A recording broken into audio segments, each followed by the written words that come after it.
Hello. Multa kysytään valehtelematta päivittäin, että millaisen kotelon mä teen tämmöiselle kohtuu pienelle setille. Eikä mulla on tässä niinku 1-4 passoa. On tämmösiä konttisettejä käytännössä.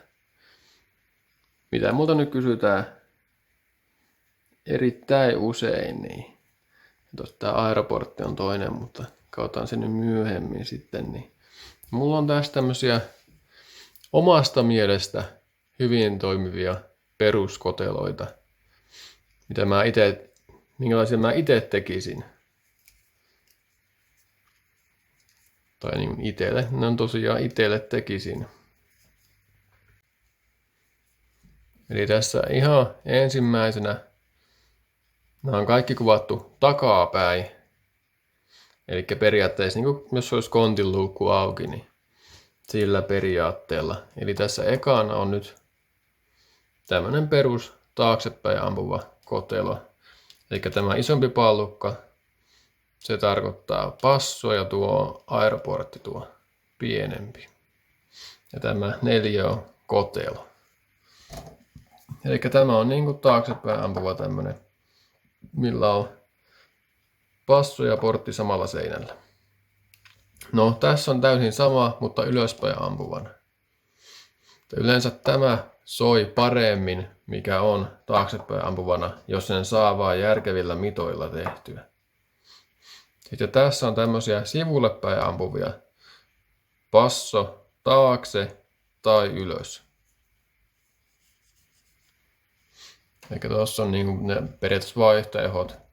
Nämä on oikeastaan enemmänkin niinku piikkikäyttöön, piikkisoittoon. Kyllähän tämmöistä musiikillakin toimii, mutta nämä on parempia vähän niinku piikkikoteloaihioita tämmöiset kuin nämä. Ja sitten nämä taas on musiikille parempia nämä. No kyllähän sen näkee, että näissä on litrojakin enemmän näissä, kun vertaa näihin kahteen pienempään. Elikkä siis, jos mä itse tekisin kotelo, niin mä tekisin sen taakse ampuvaksi tai ylös ampuvaksi. No mennään nyt näihin kahden passon setteihin sitten seuraavaksi.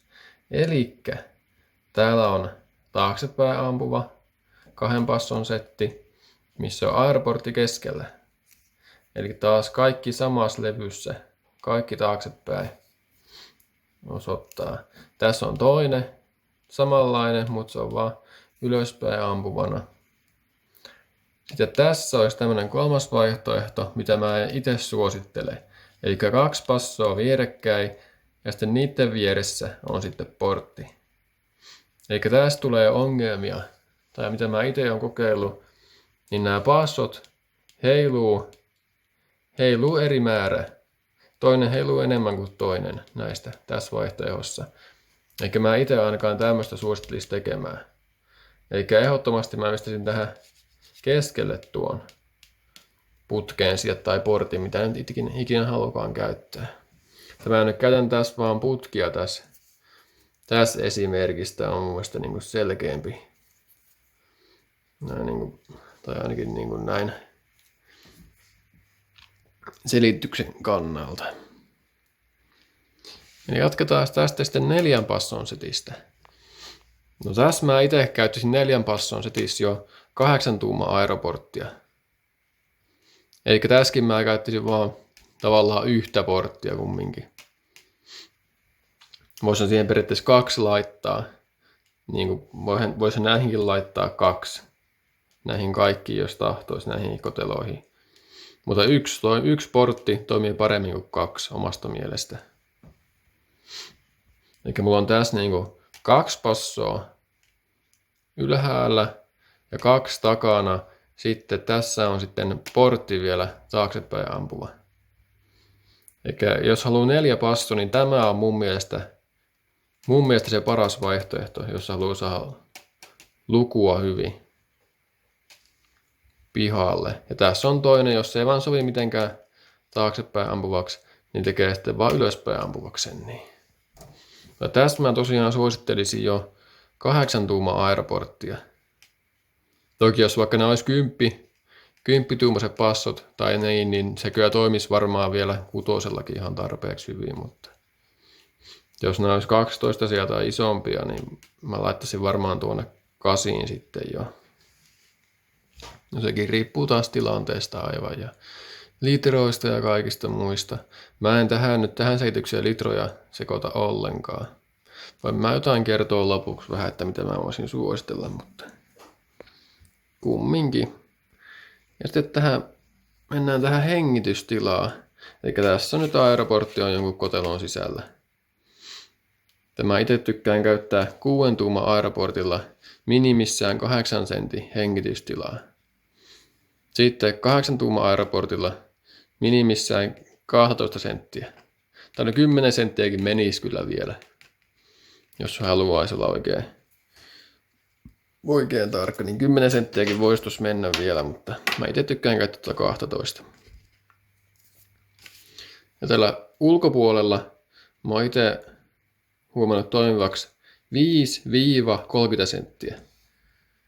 Eli tässä on tosi laaja tämä skaala, että se pitää lähteä melkein kokeilemaan, että mikä toimii parhaiten. Mutta jossain autossa 5 senttiä toimii huomattavasti paremmin kuin yhtään mikä isompi tuo hengitystila.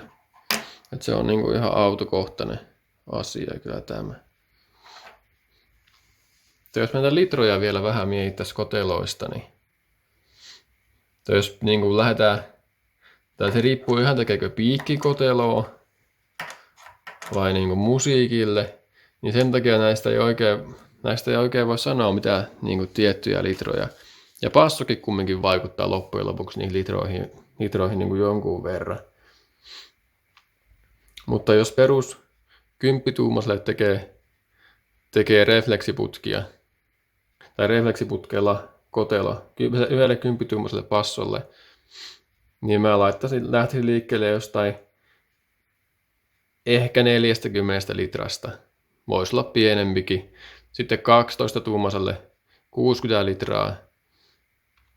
Sitten 15-tuumaiselle mä laittaisin sitten 80 litraa. Ja näin poispäin. Eikä siinä on semmoista niinku pääpiirteittäin ne litrat, mitä mä kokeilisin. Sitten jos piikkiä mittaa, niin kotella voi olla huomattavastikin pienempi, vaikka puolekin pienempi. Eli 10 voi lähteä liikkeelle vaikka jostain 10, tai niinku voi ottaa 10 litraa pois tai 20kin. Eli periaatteessa 10 voisi riittää 20 litraakin vaikka piikkikoteloa 10 tuuman passolle. Et se on niinku huomattavastikin vaihtelua on litroilla justi. Ja sitten jos haluaa tehdä matalaa soittaa, sitten voi taas tehdä isomman kuin mitä se 40 litraa olisi. 40 litraa refleksikotelo, niin sitä voisi tehdä tosiaan sitten isommankin vielä. Mutta jos nyt haluaisi niinku miettiä, että jos haluaisi niinku jotain niinku päättää, niin 10-tuumaiselle mä laittaisin jonkun